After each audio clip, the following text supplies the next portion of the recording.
going on, guys? It's me, David Decker, Films here. Welcome back to another episode of NHL 17 New York Rangers franchise. In this episode, we are going to sim up to the trade deadline. And we started out pretty good on our original simulation in the past episode. And as you can see, we're 11-6. We currently have a playoff spot, but it is very early. And let's see what we can get done here. We're going to get a chunk of the season simmed. And in the next episode, we're going to finish out the season. And hopefully, we can do good this year. But to start off, we start bad because Kevin Hayes goes down with an injury. So we're going to bring up Ty Ronning from the AHL squad, and we're going to plug him in there on the third line.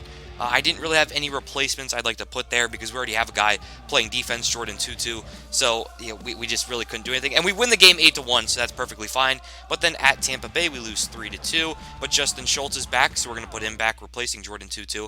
I know Jordan Tutu is an offenseman. I don't know why I keep saying his name, but Schultz is back in there, and we win the next game 4-2. We're just absolutely killing the Buffalo Sabres. The next game against the Predators, we win 3-1. Now at Los Angeles on the 30th to finish off the month. Yada, yada, yada, yada. And do we win? I don't know. Okay, we'll just say it's a win, just to make ourselves feel good. Anyway, we face Los Angeles a couple days later, and this time we are going to win for sure. 3-2 victory over them. Kevin Hayes is back, so he comes back into the lineup, replacing Ty Ronning. As you can see, he recovered fully from the injury, so he should be good to go. And our team is fully healthy at this point. And just when I say that, Malcolm Subban has been injured with a hamstring, so we are going to go to goalies. We're going to move Brandon Halverson up to the starting position. He's a young guy, 81 overall. And we're going to put in the guy we drafted a couple years back, Ian Scott, to be the backup. This is only for a couple games. Subban will be back soon versus Ottawa on a Friday, versus Pittsburgh on a Saturday, and we get 1 point out of the last two games, but we did not win either of them. Malcolm Subban is available to play again, and he's good for this Vancouver game, which we win 3-2. And now at San Jose on the Friday, let's see what we can do here, and we are going to lose 3-0, so our offense was non-existent there.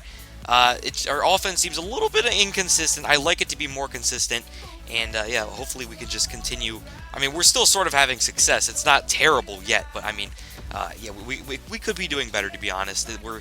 Okay, there's a nice win over Calgary, 4-0. We did the scouting assignment, as you just saw. 4-3 overtime win against the Anaheim Ducks. That's absolutely fantastic. The 3-point night right there. Versus Columbus, we're starting to rack up wins. Look at that, 3 wins in a row and a 2-0 loss to the Toronto Maple Leafs. Our offense is a little bit inconsistent. Versus Florida the following week, we lose 5-0. That's not good defense. That's not good offense. That's just a terrible game played by us. We lose 2-1 to the Dallas Stars. That's not good at all. Now at Winnipeg, they are a negative team. We should be able to beat them, but we lose 3-1. And these losses, I mean, they're going to start piling up. So we gotta keep that under control a little bit. We got to start winning some games, putting them back to back. 3-1 win over the Vancouver Canucks. 4-3 loss against the New Jersey Devils. Versus Washington, Alexander Ovechkin. Can we beat him? No, we lose 5-2 to them. Versus Carolina, we lose 2-1. John Tavares and the Islanders, we lose 6-2. We play them the following Tuesday. But first, we have Buffalo and Tampa Bay. But since we're losing like crazy, I'm simply just going to go ahead and just do a quick morale check on the team. And Jordan Tutu is not happy with me at all because he's not getting any playing time.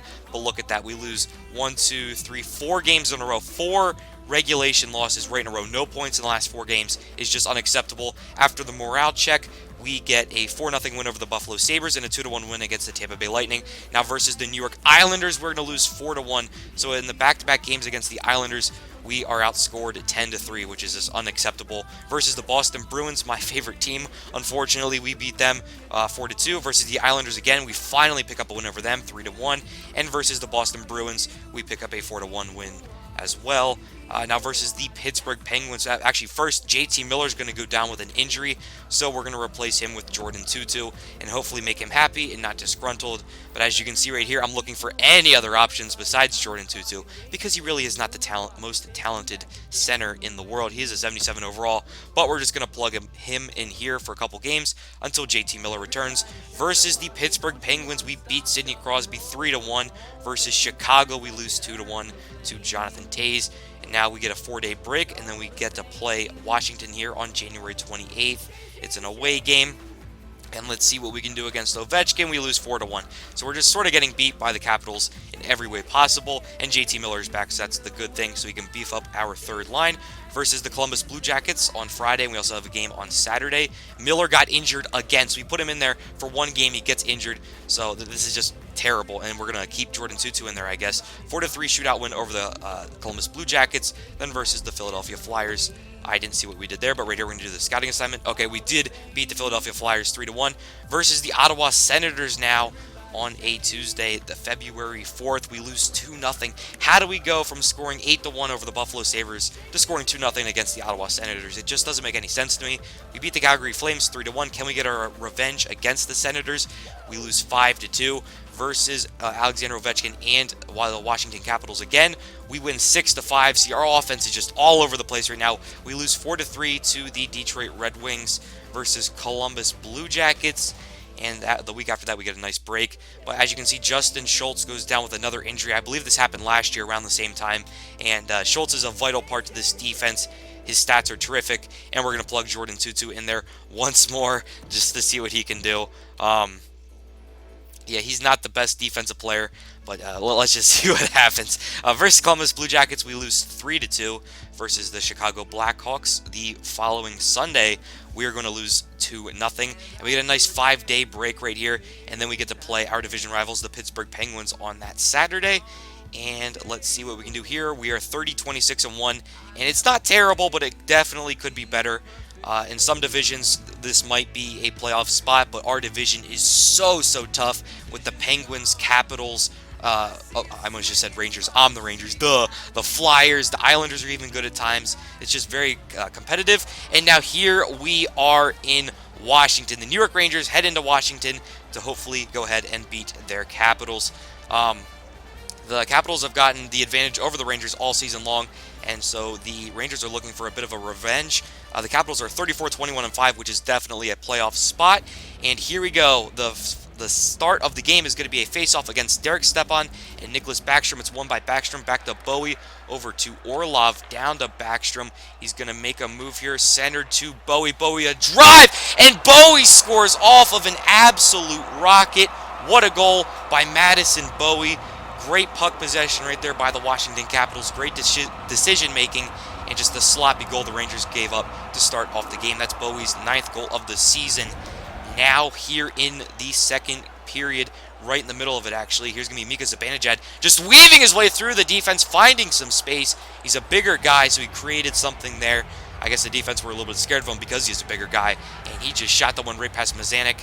And he's going to get his 17th goal of the season. So Zibanejad is starting to produce. This one's going to be skated in by Beagle here. 6 minutes left to go in the second. This is going to be skated around. Back to Bowie. Bowie, a drive! And it's another goal by Madison Bowie. No, it's waved off by the referee. I'm not sure what he saw here. Great pass by Kennedy. Back to Bowie. And it looks like it goes off of... I don't know who that is in front of the net. It might be Johansson. I'm not 100% sure.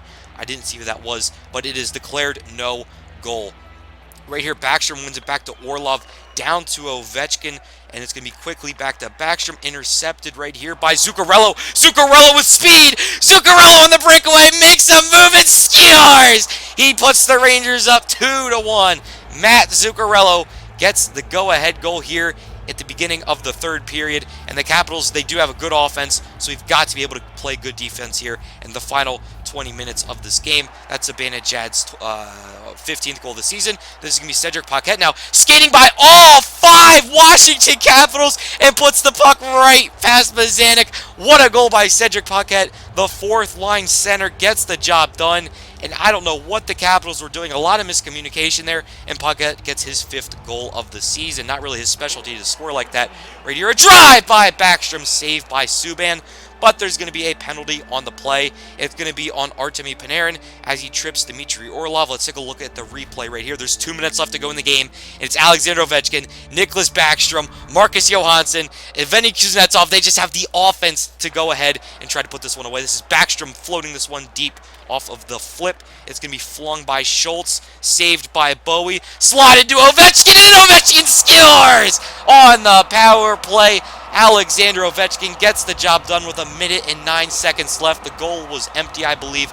They had that two-man advantage, and the Rangers were unable to get it out of there. That's his 22nd goal of the season, and this is going to be the end of the game. This is going to be Orlov carrying it in diagonally to Johansson, and what a save by Subban. 16.9 seconds left to go. Empty net right here. It's going to be won by Zibanejad, flicked out by Clefbaum. 6 seconds left. They're looking for one final drive. Greiba up to Tom Wilson. Wilson gets space, a slapper, and Subban is going to hold it as the Capitals swarm all over him there at the end of the game, and that is going to be the game. The New York Rangers come out over the Washington Capitals, get their revenge, and what a fantastic game. Nice effort by Zuccarello and Paquette on the breakaways, and a skillful goal by Mika Zibanejad. You can see right here, the total shots were 21-16 in the favor of Washington, and the hits were in favor of Washington 13-9. The 3 stars were Madison Bowie, Mika Zibanejad, and Alexander Ovechkin. Bowie played a terrific game. He would have done even better if they wouldn't have called that goal back, but the Rangers come ahead 3-2 and win the game. So now back here on the calendar, we are going to finish out the month of February. We have an away game at Toronto, and then a home game versus the Winnipeg Jets. Versus Toronto, let's see what we can do here. Bernhardt is available to play. That doesn't matter. 10-1 victory. Holy crap. The Toronto Maple Leafs, man, they must have just not had a goalie. They just must have had like a win. There's more resistance in water than there was in that game their goalie got. I didn't see if we beat Winnipeg there, but anyways, take a look at the standings. You see the Hurricanes, Blue Jackets rather, Capitals, Flyers, and Penguins, and we are right there with 67 points. So we're still sort of in the race, but we're not in the playoffs. Look how tough this is, and you can see right here we're going to be competing with the Buffalo Sabres and Florida Panthers, as well as the Islanders, and they're all a couple points behind us, but we're only about 5 points away from the Penguins there in fourth. I didn't get to see. I'm stupid. All right, it's a close race, but we're currently not in the playoffs. That's all you need to know. Right here, let's take a look at our goals for per game. We are at a whopping 2.62, which is not good at all. We are below average there. But our goals against per game, we are 5th in the league, which is tremendous, which means our defense is playing phenomenally, and our forwards, they must just be playing so good defensively. And our fourth line, third line, the combination there, plus our defensemen, Ryan McDonough and everyone else, it's just amazing. Zibanejad leads the team with 19 goals, followed by Stepan with 18, Panarin with 29 assists, Zuccarello with 28 assists, and Stepan with 25 assists. And it's going to be a tie between Artemi Panarin and Matt Zuccarello with 44 points to lead the team. Now here on defense, let's take a look at the plus-minus. He was getting the job done. Brady Ski and Brendan Goulia, that combination must have done very well, along with Justin Schultz, Mark Stahl. Ryan McDonough is actually negative, along with Oscar Clefbaum. So our first line seems to be struggling the most, which is really weird. And then Malcolm Subban, he has a .922 save percentage. Phenomenal. We found our starting goaltender. He's doing better than Henrik Lundqvist did, so that's paying off. We just need our offense to step up. Our defense is playing nice. We could make the playoffs. It's a tough division. Comment, subscribe, remove veggies, go to school. Dan Carr Films out. Peace!